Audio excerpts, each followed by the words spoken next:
Hello, Exeter, and today we have a very exciting guest here on the spotlight, Nicholas Starr. Out of college, so young up, and then after that I bent over.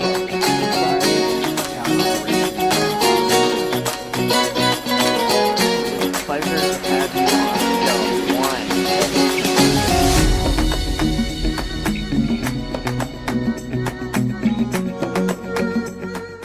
You were there, boots on the ground, involved in the treaties that helped make our country safer. I was the director of Central Intelligence's sole representative at those meetings. Yeah. Was the Cold War, was that a very tense time or interesting time for somebody who is directly involved? I didn't consider it a particularly worrisome time. I mean, sure, you worried during the Cuban Missile Crisis. Mm-hmm. We came very close to war with the Soviets at that point. But in general, it was Russia acting like Russia usually does. It's always curiosity to me, because right now, this is a historic moment in time where we have the COVID pandemic, and there's always kind of somewhat of a small lingering of stress to it. Oh yeah. We're worried about our economy. A lot of people are worried about their health. We're worried about our children and our grandchildren, too. Yeah, exactly. So it's always interesting to hear the different sides of people who had lived through certain points. Well, that's true. I have heard from people who should know about these things that some of the most severe impacts on your life are, 1, a close relative dying, 2, a major injury, 3, a move to a different town. Mm-hmm. I did all 3 of those, you'll be interested to hear, within about a year. At what point was that? Well, that was after I retired, and I decided to move here. And the reason why I moved to Exeter was because my wife's father was born and raised in Exeter. Mm-hmm. He went to Phillips Exeter Academy, but he didn't graduate because he was accepted to the Naval Academy, went to the Naval Academy, and graduated just in time for the Spanish-American War. He was, believe it or not, a centennial baby, born in 1876, and graduated from the Naval Academy in time for the Spanish-American War, served about halfway between the 2 wars, I guess, and was a major inventor. He invented the Smith-Asbury breech mechanism, which was used both by the British and the Americans during both World War I and World War II, and made him a lot of money, incidentally. And incidentally, while I'm on that subject,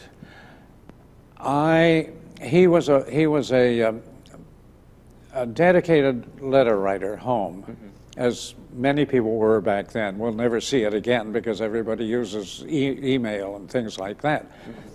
But he wrote home to his family here in Exeter every week, and my wife saved all of those letters.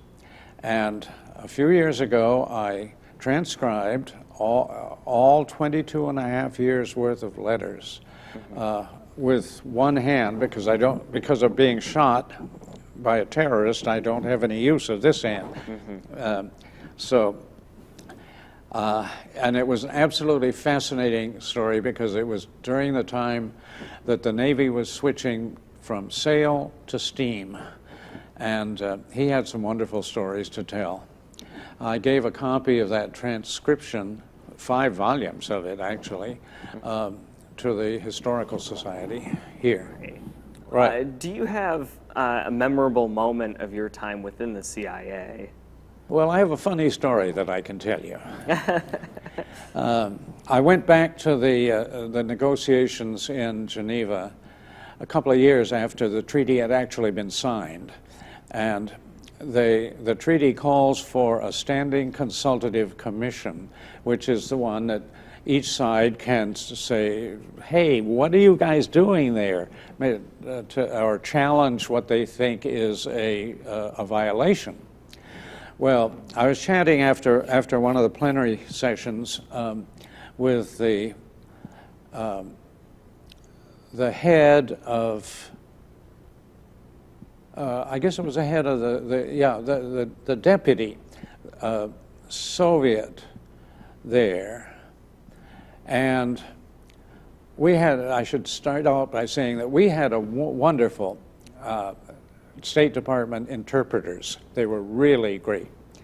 So I was carrying on this conversation through an interpreter, and I said, you may not remember me, but I am the guy who played the bagpipes when our side gave a party on one of the boats on the Lake of Geneva, and I led Minister Simonov, the head of the Soviet delegation, aboard the ship.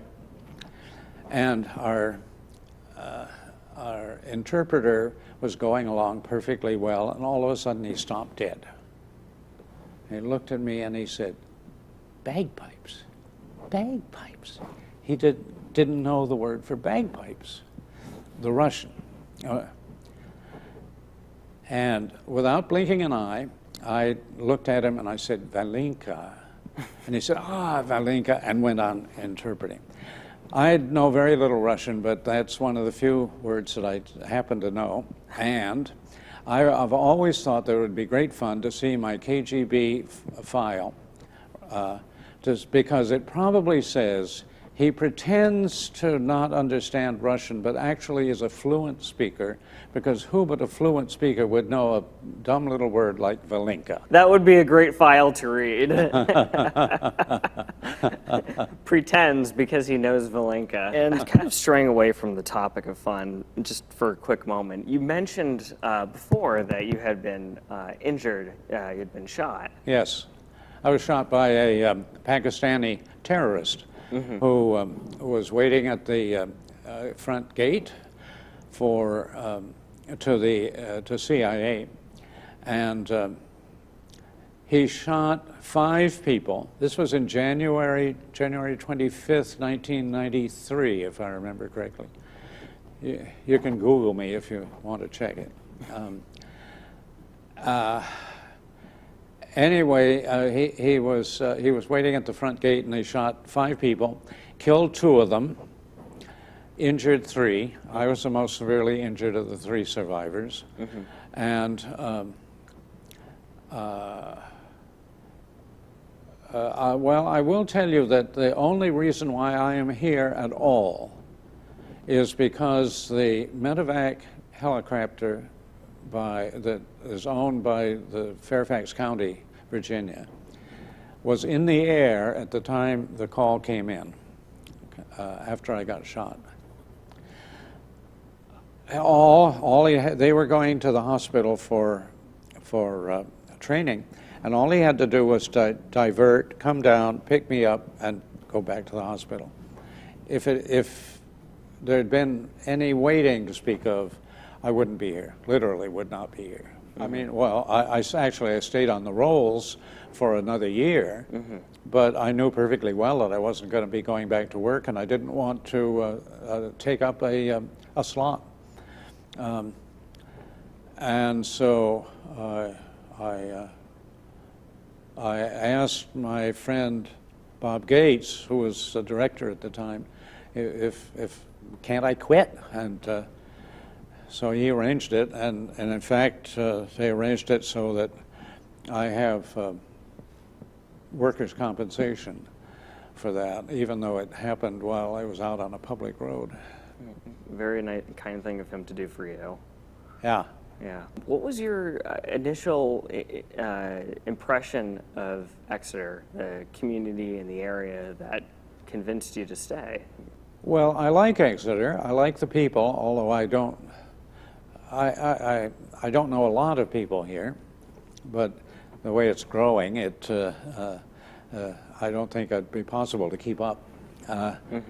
But I've liked the people very much. I was a member of a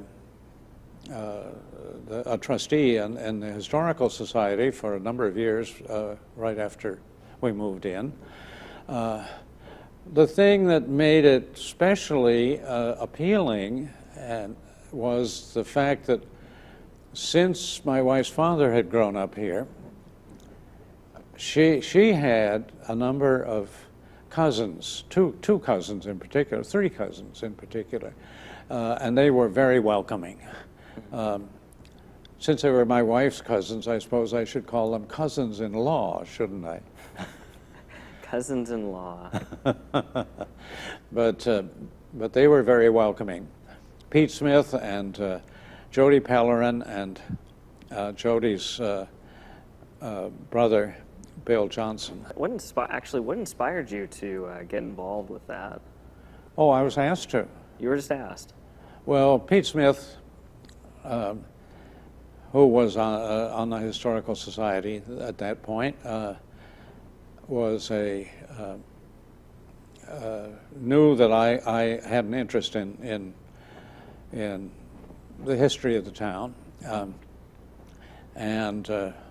yeah, he arranged to have me asked to have the head of the society, whoever the head, I can't remember his name. Anyway, to have him ask me, and I stayed on the as a trustee for probably 10 years. That's those are all wonderful stories, and got lots of them. care to share any? Well, I'll tell you a funny story. When I was shot, of course, my wife immediately called each of our two boys, and we have two sons, one who was then living in Winchester, Virginia, and one who was living and still is in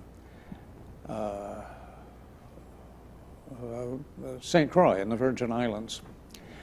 Well, the St. Croix son, he's our older one, he came up, flew up immediately, long flight, got in, fell into bed, woke up the next morning. My wife had already gone into the hospital to see me.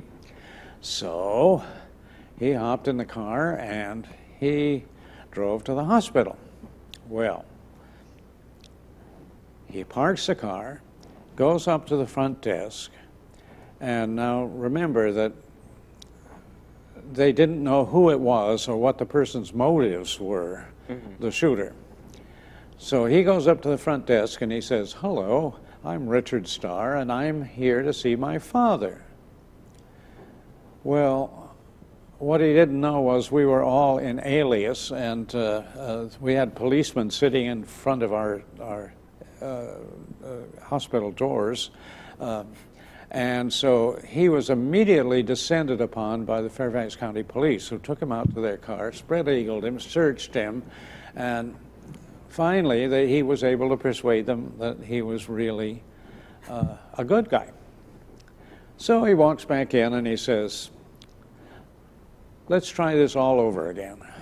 And the person at the front desk called and got a security person from the hospital who took him down to the intensive care unit where I was.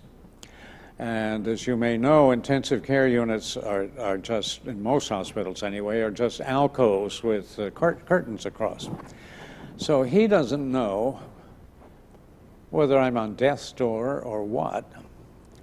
And I had earlier been pretty close to death's door, but he didn't know. So he pokes his head around the curtain and in his most artificially cheerful voice says, "Hello, Dad." What's old Dad say? Old Dad says, "Damn it, Richard, what are you doing here? You're supposed to be back in St. Croix taking care of your new business." He knew I'd live. He knew I'd live. His brother was got it was told about the whole thing in a little bit more sort of, well, I don't know what the word is. He was going to class at the local community college, and a big burly policeman, full uniform, gun on his hip and everything, comes into the back of the room and says, "Is there a Peter Starr in this class?" Well, Pete's reaction, of course, is something like, "Gee, this seems a little excessive if I'm just guilty of a parking violation." But he took Pete out and explained to him that his father was in the hospital.